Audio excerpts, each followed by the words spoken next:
വൻമരങ്ങൾ കാവൽ നിൽക്കുന്ന കാടിന് നടുവിലായ ഒരു ദേവീക്ഷേത്രം. എവിടെ തിരിഞ്ഞാലും ചീവീടുകളുടെ ശബ്ദം മാത്രം. നൂറ്റാണ്ടുകൾ പഴക്കം ചെന്ന ഒരുപാട് ഐതിഹ്യങ്ങൾ നിറഞ്ഞ ഇരിങ്ങോൾ കാവിലേക്കാണ് ഇന്നത്തെ എൻ്റെ യാത്ര. എൻ്റെ വ്ളോഗിലേക്ക് എല്ലാവർക്കും സ്വാഗതം.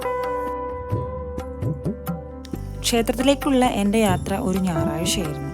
എറണാകുളം ജില്ലയിലെ പെരുമ്പാവൂർ എന്ന സ്ഥലത്താണ് ഇരിങ്ങോൾ കാവ് സ്ഥിതി ചെയ്യുന്നത്. നഗരമധ്യത്തിൽ നിന്നും ഏകദേശം ഒരു 2.5 കിലോമീറ്റർ മാറിയാണ് ഈ ക്ഷേത്രം നിലകൊള്ളുന്നത്.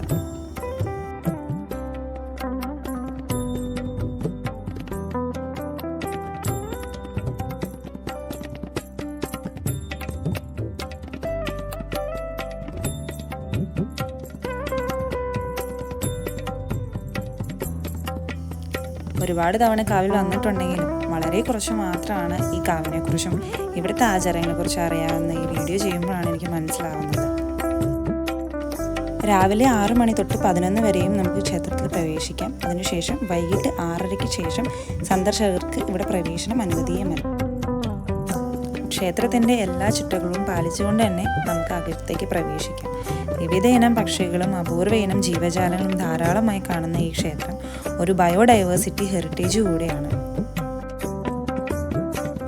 നമുക്ക് 2 വഴികളിലായിട്ട് ക്ഷേത്രത്തിലേക്ക് പ്രവേശിക്കാനായിട്ട് സാധിക്കും. പോകുന്ന വഴിയിലെല്ലാം തന്നെ ഒരുപാട് മരങ്ങൾ ചുറ്റും തന്നെ നിൽക്കുന്നുണ്ട്. ഒരുപാട് കിളികളുടെയും ചീവീടുകളുടെയും സൗണ്ട് നമുക്ക് എപ്പോഴും കേൾക്കാനായിട്ട് പറ്റുന്നതാണ്.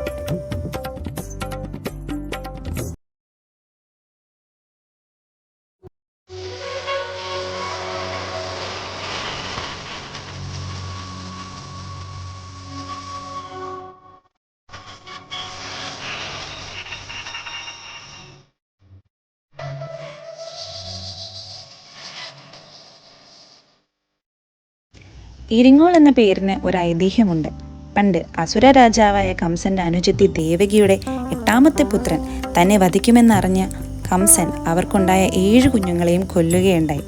അതിനെ തുടർന്ന് അവർക്കുണ്ടായ 8ാമത്തെ ആൺകുട്ടിയെ ഗോകുലത്തിലെ യശോദയ്ക്കും നന്ദഗോപർക്കുമുണ്ടായ പെൺകുഞ്ഞുമായി കൈമാറി.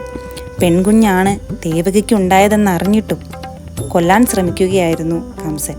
ആ കുട്ടി തൻ്റെ കയ്യിൽ നിന്ന് തെന്നി മാറി ആകാശത്തിലേക്ക് പോവുകയും നക്ഷത്രം പോലെ വെട്ടിത്തിളങ്ങുകയും ചെയ്തു. ആ വെട്ടം ചെന്ന് ഭവിച്ച സ്ഥലത്ത് ദേവി വന്ന് ഭവിച്ചു എന്നും ഇരുന്നോൾ എന്നും കാലക്രമേണ ആ സ്ഥലത്തിന് ഇരിങ്ങോൾ എന്ന പേര് വന്ന് ഭവിക്കുകയും ചെയ്തു.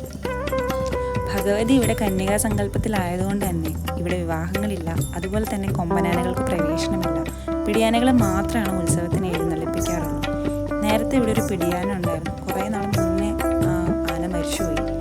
അതുപോലെ തന്നെ ഇവിടെ സുഗന്ധപുഷ്പങ്ങൾ ധരിച്ച് ക്ഷേത്രത്തിൻ്റെ അകത്തേക്ക് പ്രവേശനമില്ല. തുളസി, ചെത്തി, താമരയാണ് മാല കെട്ടാനൊക്കെ ഉപയോഗിക്കുന്നത്. മുല്ലപ്പൂ ധരിച്ച് വരുന്നവരെ ക്ഷേത്രത്തിലേക്ക് പ്രവേശിപ്പിക്കാറേ ഇല്ല. അങ്ങനെ നോക്കിയാൽ ഒരുപാട് ആചാരങ്ങളും അനുഷ്ഠാനങ്ങളും ഈ ക്ഷേത്രത്തിലുണ്ട്. ഒരുപാട് നീട്ടാതെ തന്നെ ഞാൻ എൻ്റെ വീഡിയോയുടെ അവസാനിപ്പിക്കുകയാണ്. എല്ലാവർക്കും ഇഷ്ടപ്പെട്ടെങ്കിൽ do subscribe and like, share. Thank you.